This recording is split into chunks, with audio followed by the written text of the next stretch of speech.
Hello, Marinos. It's very nice to see you. Krzysztof, I'm delighted to see you. Hello.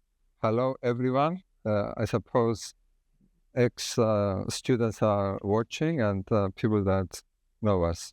And future students as well, probably. Definitely. Marinos, so let's jump into the first question. Okay. You founded this business in 1994, 30 years ago. Uh-huh. What was your vision at the time of 𝐸𝐴 business? Oh, wow. Let me go just slightly a little back into the history. It was then a transformative era, and that was across many countries. And Poland had already embarked on a journey of massive, profound changes and challenges, and demanded freedoms which then many countries had almost forgotten.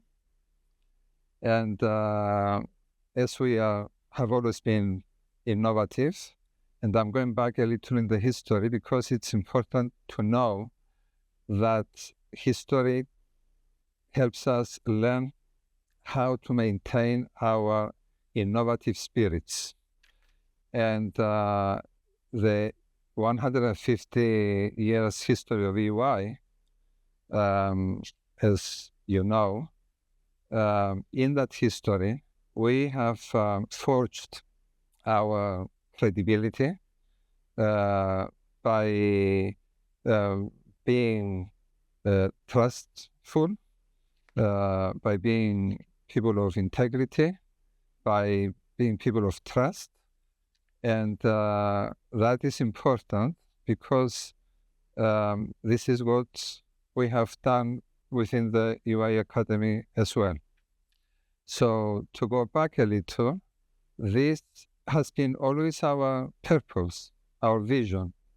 So as it was then 150 years ago, the same with EY Academy of Business. And it wasn't written anywhere on any websites. There were no websites there, and we didn't have websites when we started the EY Academy. It wasn't on our foreheads or anything, but it was there. And this is exactly our purpose, and our vision was to build a better working world. So probably with that vision, when I started the academy, and that vision wasn't only my vision. That vision was shared by the entire team that helped me found the academy. And that started from partners and went all the way across the academy management and staff. So the vision was to develop EY people to become professionally skilled so that they could serve our clients, especially those clients that aspire so much to be leading business professionals. And then it was when I thought of starting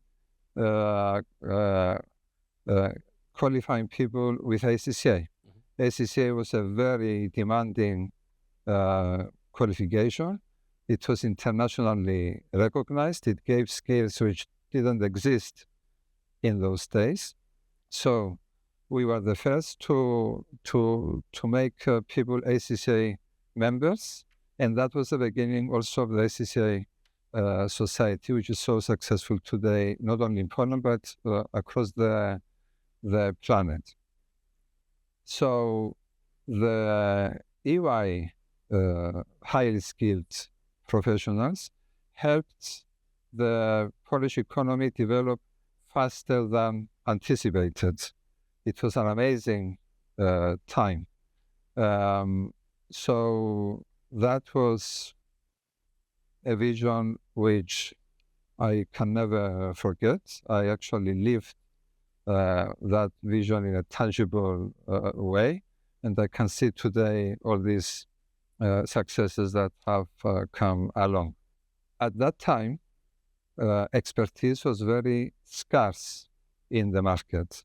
And the reason was because the then advisors and consultants, they slid back to outdated methodologies, outdated practices, and therefore it was key to us to develop EY people to become professionally skilled. And it was also key for our clients because success depended on these skills. And if I may, I wanted to point at you, Krzysztof, because, sorry, I'm pointing, but I see you and I'm full of enthusiasm because you are a perfect example of the full cycle. You have made a complete cycle. You are not then, you are not 30 years ago, but when you joined EY, you were trained by the academy, you had a brilliant, rewarding career, and now you are leading, as a leader of the academy, you are continuing your journey, and actually you in the 4 years already, only 4 years, and you have done things, you have lifted the academy to different heights. Of course, I can't continue forever. And I'm just waiting for the question. How did you know? Because I was going to ask if I am allowed to actually reverse the role and ask you a question, because you have done things in these 4 years which have lifted the academy, and I would very much like to hear it from your own mouth, from the horse's mouth, what these few but massively important things you've done in the academy. So I am turning the tables and I'm giving the question to you.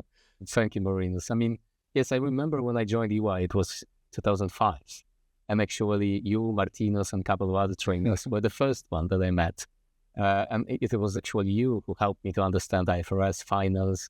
And I think, that at that time, EY mostly focused on audit and on finance. Now, EY is a completely different organization, and EY Academy is also a bit different organization than it was like 30 years ago. But yes, you're correct, right? I think, the success that we achieved is the entire success of the entire EY Academy team. It was a great journey over the last, number of years. And for me personally, in the last almost 4 years. I would say that, my first goal when I joined the team was to try to find an enabler so that we as a team can try to reach out and grab the potential that EY Academy has, because it's huge, right? And secondly, not to fear about this, right? Don't be afraid of doing this. Have this courage to lead and to change, right? And I think, when I'm looking today at the team, we are fostering and cultivating a kind of growth mindset approach, right? We are always looking for opportunities. We are always looking how to transform the business to build a better place for our clients, for our people, for society. When I'm thinking about growth, actually, it's not only about, growing revenue and margins. It's actually about, how we develop our people, how we stay relevant to our clients, how we transform further the business, and how we contribute to the community, because we are working in one planet and this is our world, right? And I think, if we should, point out to a couple of initiatives or areas that I was really focused. So one of them was definitely investing and developing the team. We doubled the team in this time.